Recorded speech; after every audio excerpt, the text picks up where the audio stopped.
Thank you all for being here today. It's great to see such a great crowd out here. Faces we haven't seen in a while. Thank you for all being here. If you'll please stand. We're going to do Baylor line. They told me a while ago, if you don't know the words, it's on the backs of all the chairs. You don't know the words, and it's not the good old summertime, okay? Good old Baylor line. Here we go. That good old Baylor line, that good old Baylor line, will march forever down the years as long as stars shall shine. We'll fling our green and gold apart to ride the waves of time and guide us as we onward go. That good old Baylor line.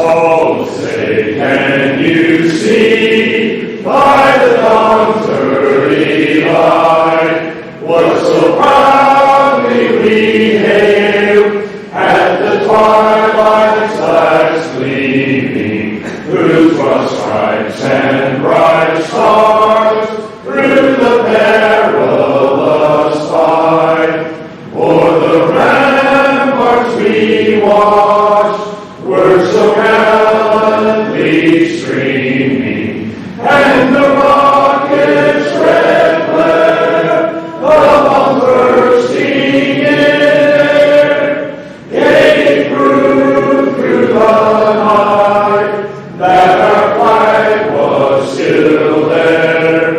Oh, say does that star-spangled banner yet wave o'er the land of the free and the home of the brave? I pledge allegiance to the flag of the United States of America and to the republic for which it stands, one nation under God, indivisible, with liberty and justice for all. You'll please stay standing. Mayor will come up with clarification. Please, Lord, we thank you for this day. Thank you as Rotarians that we can come together in fellowship, have a positive impact on our community and abroad. Thank you for this meal we're enjoying and the hands that prepared it. Pray a special blessing today on Coach Aranda and his staff as they seek to make these young men not only the best players they can be, but also the best men they can be. In your name we pray. Amen. Thank you, Mayor. You're seated. All right, it's so great to see so many of you out there today. Normally we would introduce our guests, but we have so many guests today. Today we're just going to ask you, if you are a guest, please stand up and let us honor you for being here. Come on, guys, you can do it.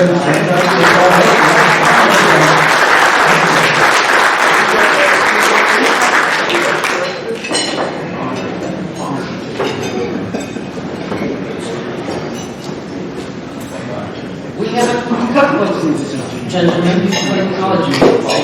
I don't know all, but when all the folks who play college football, please stand. Stand up, stand up, stand up. Janet, you play football.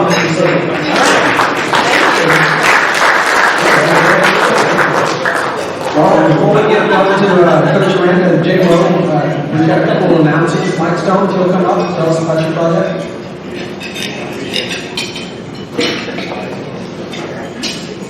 Good afternoon, Rotarians. I'm the service chair this year, and I think it's very fitting that after spending an hour of our time eating and listening to a great speaker, I'm here to ask for an hour of your time to help some people in need to be able to have a meal of their own.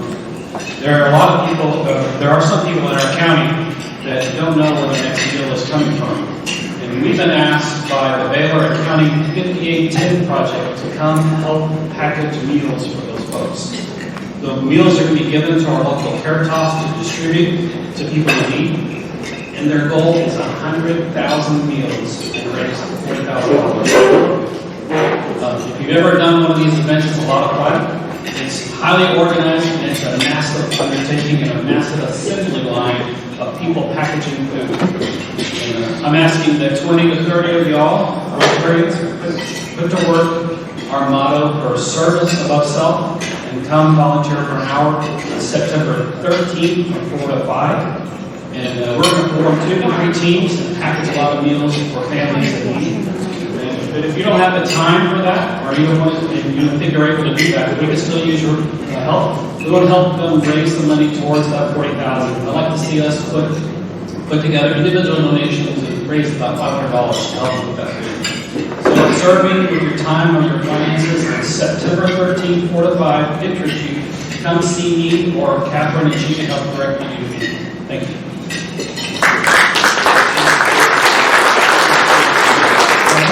Very good program. With Mike putting down, yes, please. I'd love to volunteer for that. All right, we're going to get right into this and get J-Mo and Coach Aranda here. Before we get right to it, I just want to say thank you, Coach. I know your schedule's got to be super busy right now. Thank you for taking the time to get here and visiting with us. And if we get our chair today, J-Mo, there you are. Come on up. Thank you. Woo.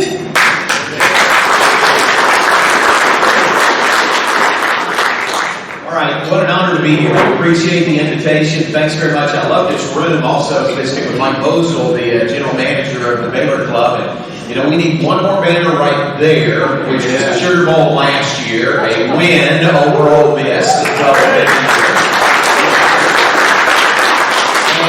where do we go with these banners? I don't know what comes next. But you know what? I think we need to make more space, because I think bowl games are going to keep coming. And Baylor's going to keep winning thanks to the leadership of Coach Aranda. So join me as we welcome Baylor's head football coach, Dave Aranda.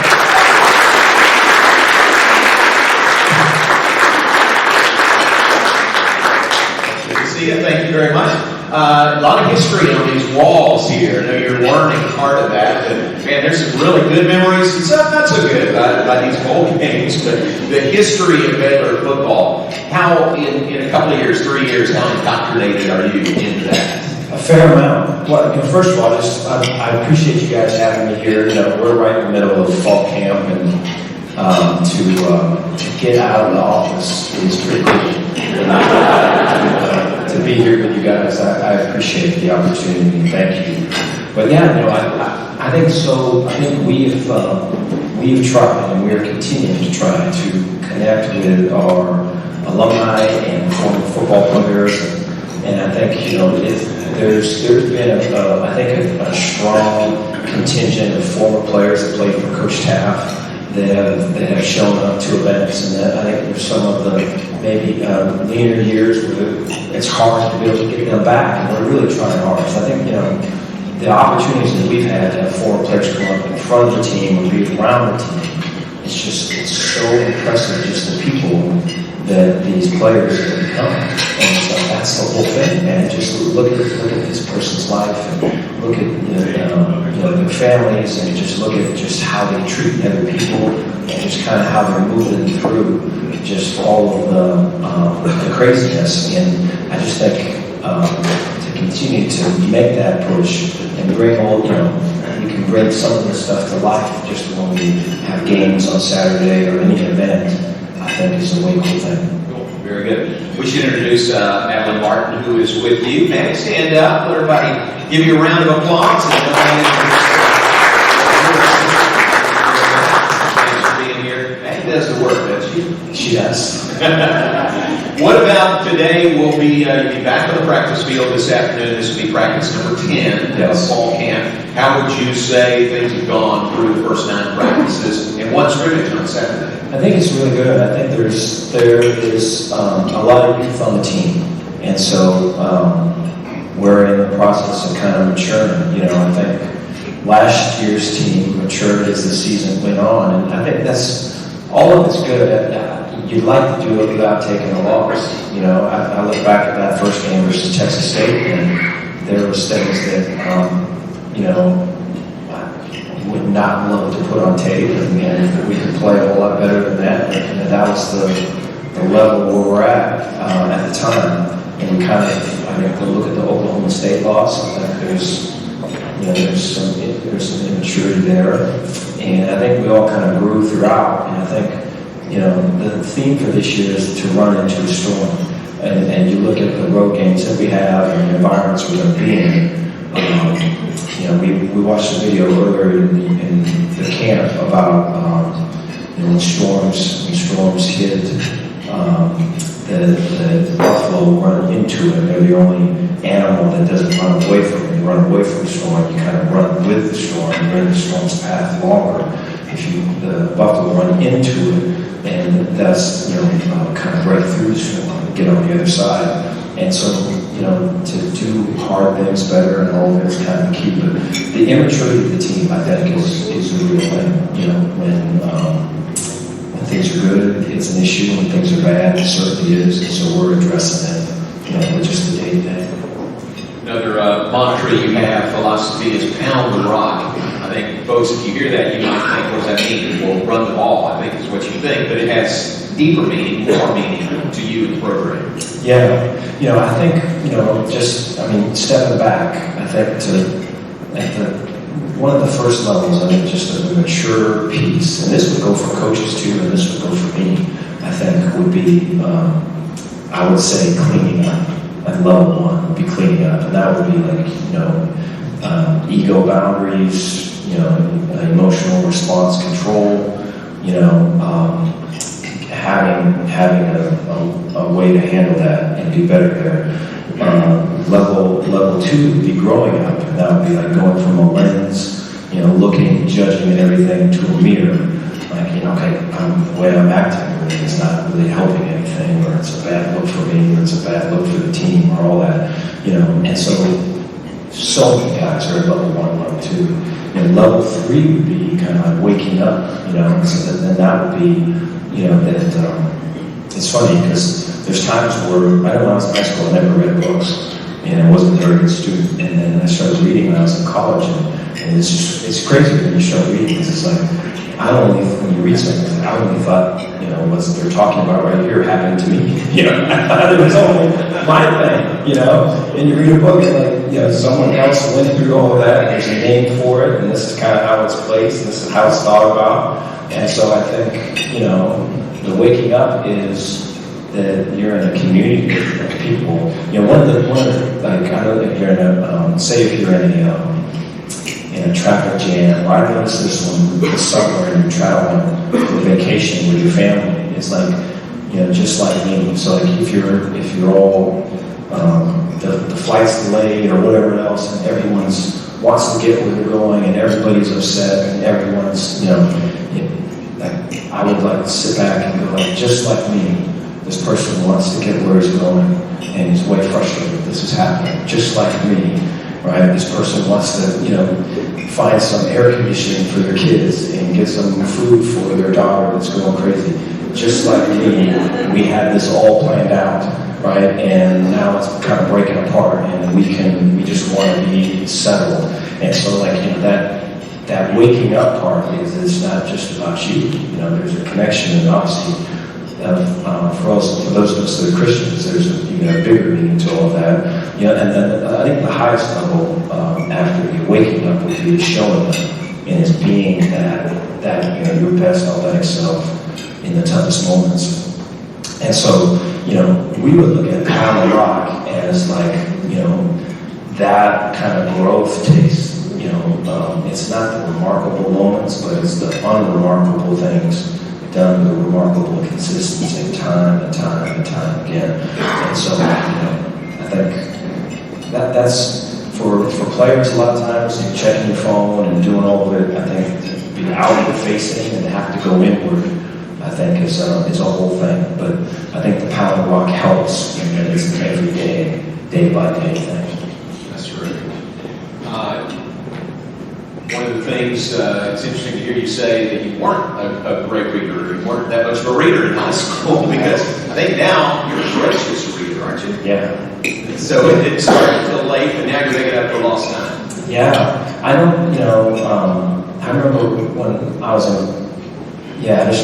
junior college, So in high school, like my math class in high school, they had me playing with. I was with. I remember there was like gang members and stuff in my math class. That's the class I was in. And there's like paper money, and like if you go to like Kmart and you pay this, and they give, and it's this much money. This is the change. And I remember doing that, and I didn't apply myself. And I remember in junior college reading a book and going, it's so much easier to study. But I found a professor in college. He was a philosophy professor. I was at a school called California Lutheran University in Thousand Oaks, California. And then, my minor was faith, theology was faith and reason. And like that, I was just so enamored that I just never, at first I was ashamed to tell people that I was studying philosophy because I know they'd give me all the stuff, but after a while it just kind of takes over and I read a lot now. What about, Mike mentioned, talking about service projects, service over self. Caught my attention because one of the things I really appreciate you is a philosophy of person over player. And we see that every day. I mean, you apply that every day, and it's making these guys, helping them grow to be successful, whatever they do here at Baylor and beyond Baylor. Yeah, it's hard. I think when you get into competitive spots, I would not mean this in an ugly way. I just think it's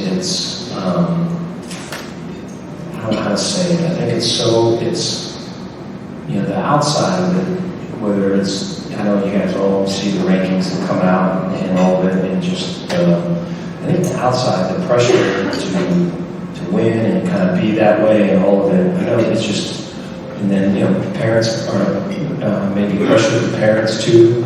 I think just all of that is real, and I think, players and coaches feel that. So I feel like a lot of my job is to get the coaches just don't do what you feel you want to do. And I'm telling them no. And I'm telling the players, don't do what you feel you want to do. The players just want to just do ball, and they want to, all this, and football's who I am, and all of that. And I'm telling them, no, that's not what you've been. The coaches just want to have more plays and do all this other stuff. And, it's almost like if the coaches sometimes, our staff's the way set up, but they can get into a spot where, like, say, if you're playing like an NFL video game, you've got a controller and it's like this, and the game doesn't work, and you lose the game, you probably see like your sons or your grandkids playing and throw the controller away. But like that was just a player. It just went away, and you throw it away.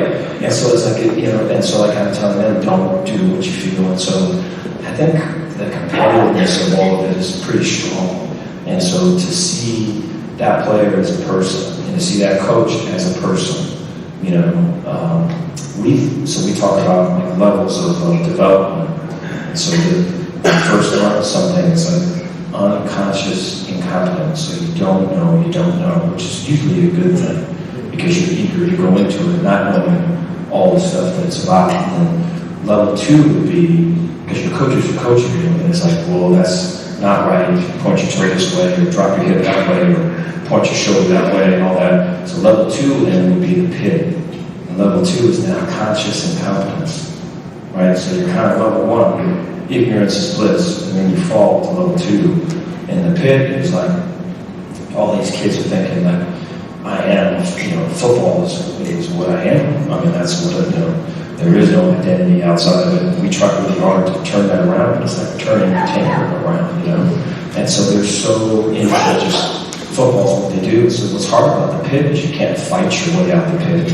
You have to find your way. Coaches, they have to meet people where they are, which means going down in the pit with them. And a lot of players, when you're in the pit, and this is coaches too, I would spend 2020 for I would be in the pit, And this is macro things, there's all these little tiny things where you're in there too, but there's fight, flight. When you're in the pit, you could like fight with me, I blame this coach, I blame so-and-so, I'm accusing so-and-so. If it was not this and it was some other way, that's the problem.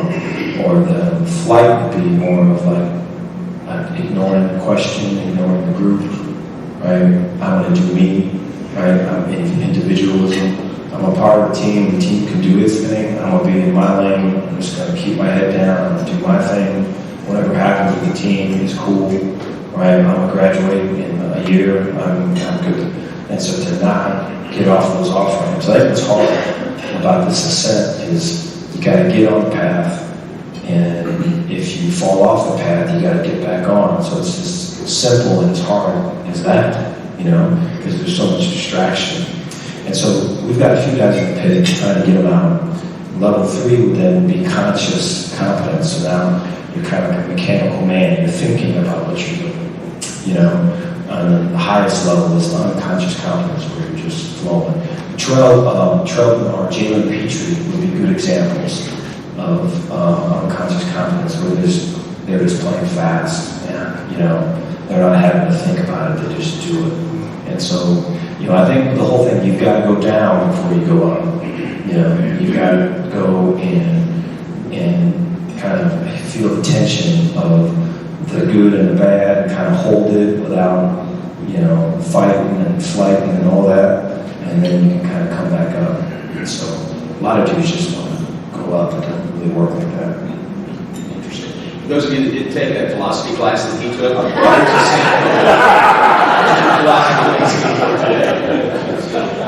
talking about maybe the program you have to go down before you go up. Your first year, COVID-riddled year, you meet your players over Zoom, you didn't have spring practice, 2-7 that first year. And to come back from that just a year later and have the best season in Baylor football history, 12-2 last year, Sugar Bowl win, Big 12 champs. That's meteoric, the change from one year to the next. Now what do you do to follow that up? How do you follow the 12-2? Yeah, I think, from 20 to 21, the issue was just like belief. I think they would, you guys probably, I'm sure, feel it now, like this, maybe he's a nice guy, kind of a quirky, weird guy, and all that. And I know that the players were for sure feeling that, especially the guy that they had before. I have a lot of respect for Coach Rule. I think he's very different. And so I just think, and a lot of different philosophies on how to practice, different, about every possible way, different, And then we kept a lot of coaches that coached on Coach Rule's staff were here, and so every day they're hearing, well, that's not up, that's down, or that's not left, that's right. And so it was a constant, and then the losing kind of only doubles down on all of it. So I think belief was like a huge thing, where I think in this year's thing, I think is the ownership, right? And because I think from 20 to 21, you had a bunch of guys that had not won a lot of games, had won some games, and kind of been like this. So they had been in a fight, got punched, and maybe got down on a knee and had to get back up and fight their way out of a corner.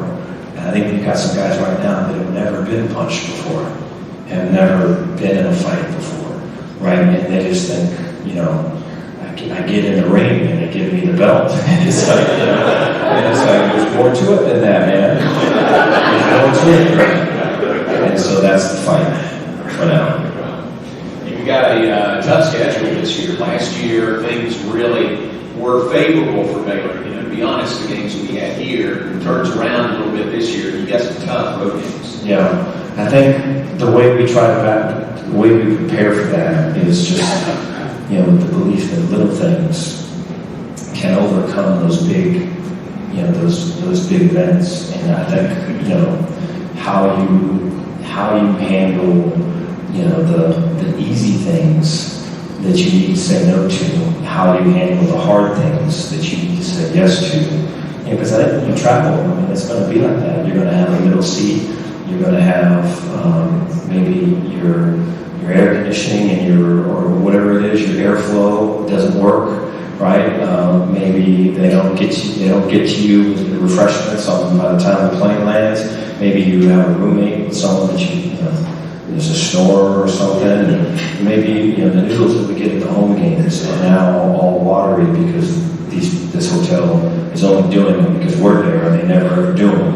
And so they're trying to do one, but it don't taste the same. Like all of those things affect the thing, you know? And so you have to be uncomfortable. You have to be comfortable being uncomfortable. And so the only way to really go through that is to embrace, say yes to it all, right? So all the stuff we go through where we don't feel like doing it, you gotta say yes to it, man. And I think that's,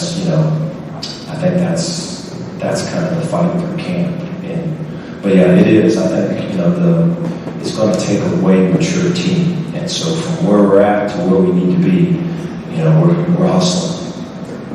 We have some questions for you from Senator Rotarians. You okay with that? Yeah. All right, I'm going to look at my phone only to get the questions off of it. And first one is from Bubba Hicks right over here. Bubba was the kicker on the 74 Southwest Conference Championship team. Way to go, Bubba. I'm sorry. He was Bubba Hicks. Now he's distinguished David Hicks. Back to Bubba. He was Bubba, he was a banker, he was David, and now he's almost retired, so he's back to Bubba. But his question is a rules question. Okay. Is there a difference in blocking illegal blocks this year? Yeah, you have to be, you can't be outside the tackle box. So you have to be, so if this was a tackle, so this is a tackle, that's a guard, that's a center, this is the tackle box.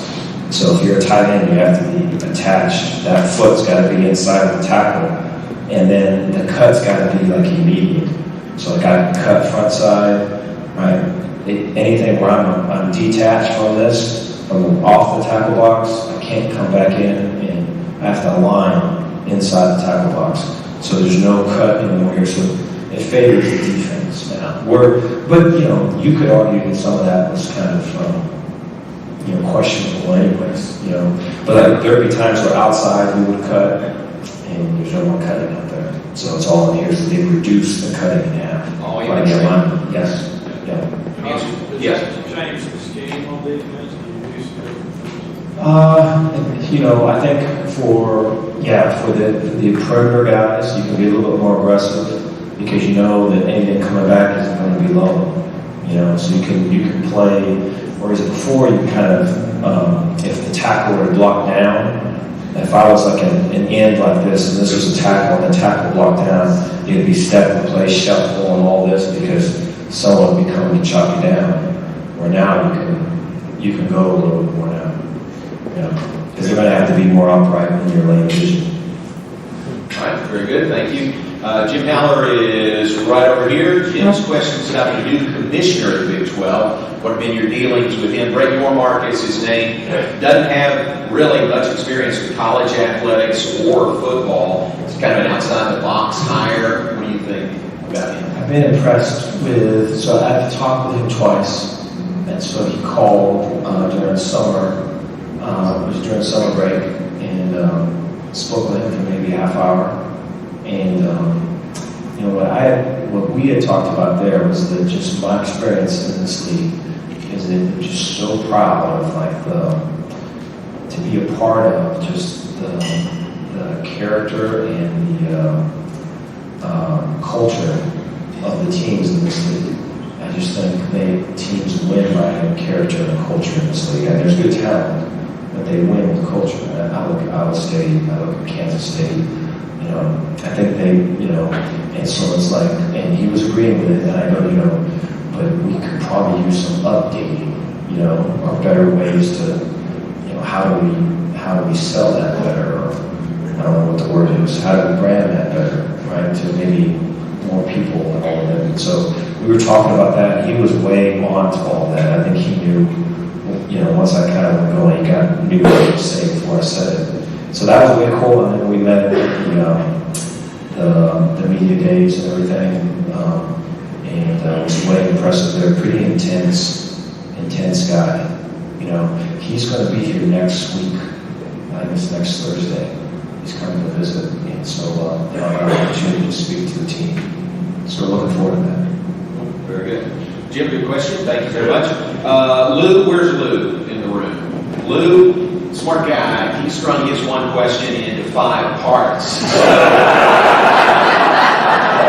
get to as many things as we can, Lou, but First one is, do the players have special diets for max performance? Yeah, so we've got guys that are team lean and team gain, and so there's a couple guys. We have some D linemen that have to lose some weight, and so there's we have 2 nutritionists that work with them, and they'll walk with them down the bank where they eat. They'll walk with them and help them with what's going to be on their plate, and then they've got. There's an app that they have where they can put in what they're eating outside of in terms of snacks, and it'll kind of keep them. There's guardrails in there that keeps them in between the lines. Just not only their calorie intake, but their sugar and their fats and all of that. So that's a little bit lessened in terms of just weight and loss with camp because we're going so much, that is a thing. And then there's also team gain, and so we've got some receivers that have a hard time keeping weight on, and so the ability to hydrate, the ability to eat, in between breaks. So if we break a meeting and we're going into a walkthrough and we're transitioning, trying to eat like a peanut butter jelly sandwich, so there's guys that are hustling across eating a sandwich like that, and so there's a whole science, but then a consistency to it, to be able to get guys where they need to be. I think for some of them, and this is way past me by, but where you could, eat whatever you want and then just lose all this weight. We got some guys that are still in that phase a little bit, so it's a challenging time for them to keep the weight up. Good. Lou also asked, what are the fastest times for running backs and receivers? Okay, yeah, so we've got some receivers that are, in high school we're 100-meter guys. So there's I think like Monterey Baldwin was like a 10-4, 100-meter. And so that's going to translate to like a 4.3. Jordan Neighbors was like a 10-4, 100-meter. That's going to be like a 4.32. I think there's like Hal Presley is a 4.4, the 40-yard dash. So there is good speed there. I think, so Hal, I give you an example. So Hal caught a pass yesterday. We have Big 12 crews at all of our practices, and it's one of the issues is being able to play clean football, and that was an issue last year. And so it is again. And so Hal caught Blake Shipman through a go route. We have man coverage. It's a blitz period. Blitz is coming. Hal's pressed. Blake throws it up. It's 40 yards down the field, and Hal, leaves his feet, catches it, and got all excited and spiked the ball, which would have been a penalty. And so we talked about that, and I think that just kind of shows. I think we've got great ability. That right there, that whole play is a great indicator of kind of where it's at. Because there's great talent and great ability, but they ain't done nothing. They ain't done it. And they do it in practice. They're all excited, so we've got to we have to move up the chain of events there. Tell everybody about the catapult equipment that you have and what all that measures. Yeah, so guys will wear, it almost looks kind of like a bra, I guess, like underneath. And so it measures the load, like how much they're exerting, and it'll tell how fast the guy runs. And so, like, we'll have about 3 to 4 guys over 20 miles per hour every day. And then it'll measure, like, acceleration, deceleration. And so we use the science, throughout the practices, hey, is our load too much? Do we need to back off? Right? Are our speeds going down? Are they still going up? Right? Our guys, when their force, when they jump, are we still having the force there? Right? Or do we need to be able to maybe take the pads off and get a little bit lighter? So all of those things kind of go into it. That's really cool. Did you hear about AJ McCarty? He was measured at 22.8 miles per hour running. That was on a kickoff critical speed, but still, that's Jim Haller's speed. Lou also asked about your team Bible studies, Bible study groups. Who leads in prayer? I know you're very, obviously it's a big part of the program also. Yeah. John Maurer works with our ministry there.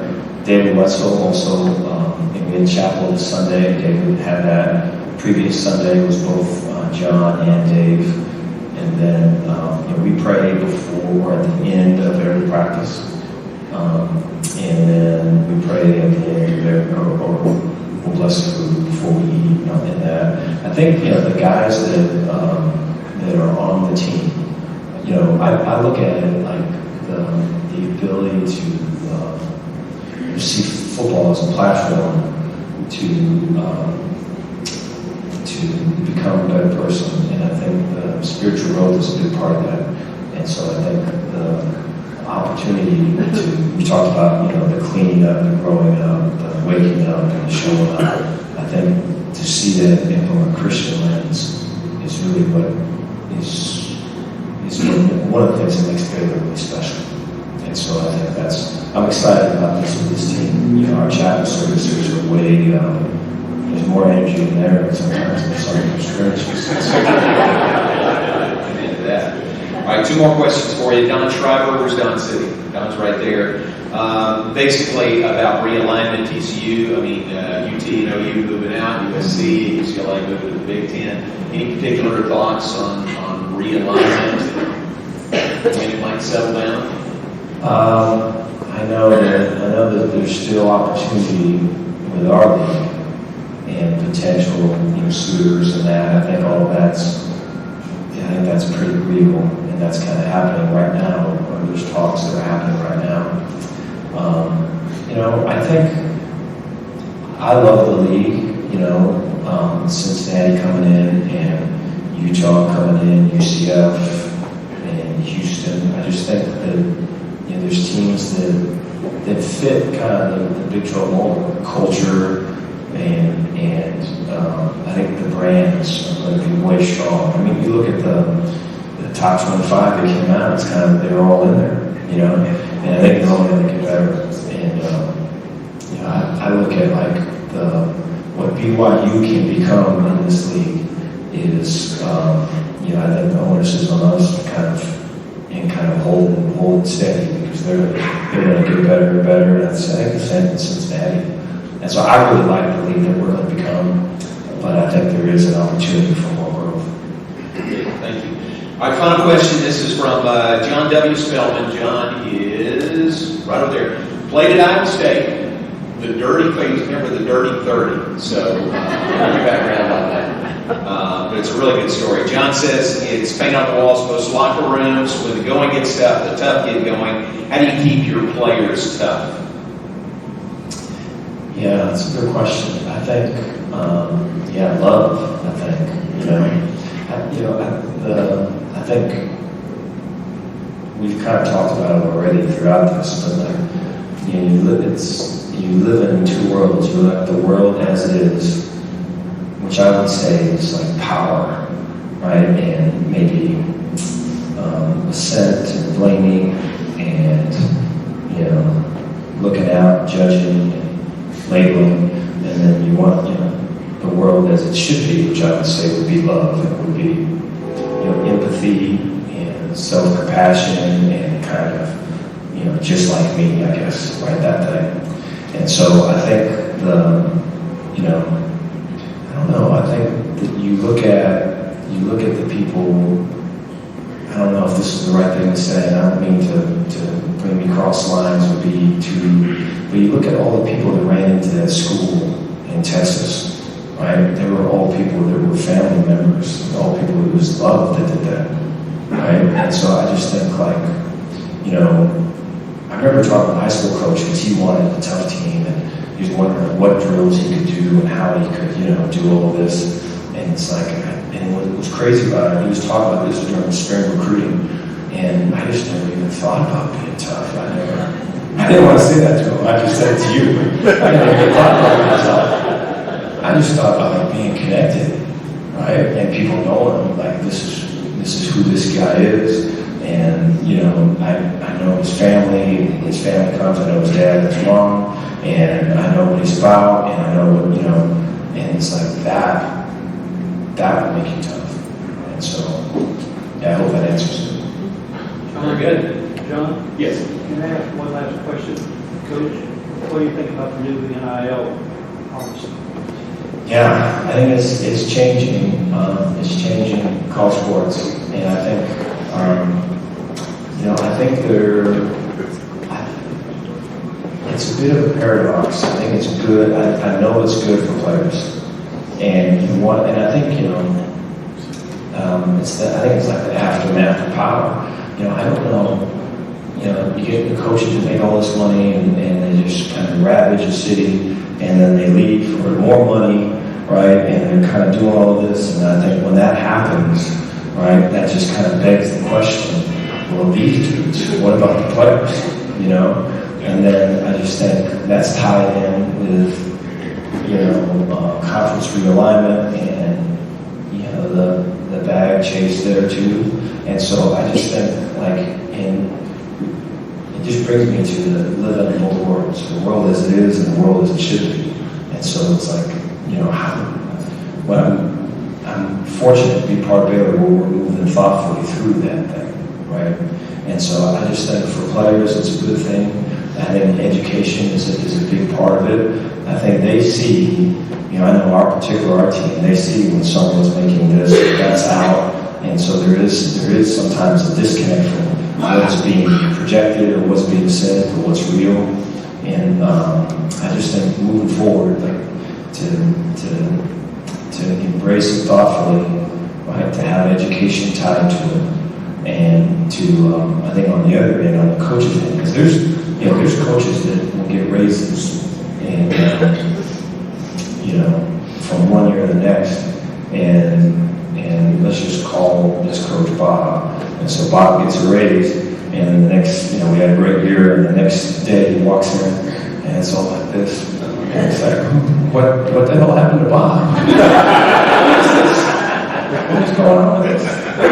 And so if there's grown men that are doing that, then the concern always would be the kids that are doing that too. But I think we have ways to go before we get to that. I think the education and the program can help create a path to where we can make that connection. Great. Coach, thanks for your time. Middle Paul Camp, Coach, here with us today. Thank you very much. We appreciate it.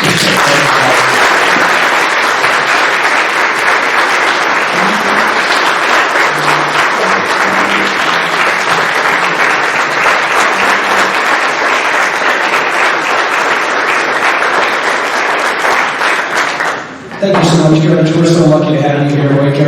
We look forward to where you're taking our program, and we know that you're busy. We appreciate you taking time out of your day to day. Say thank you to J-Mo. You are a great friend of Rotary. Appreciate all you do for us.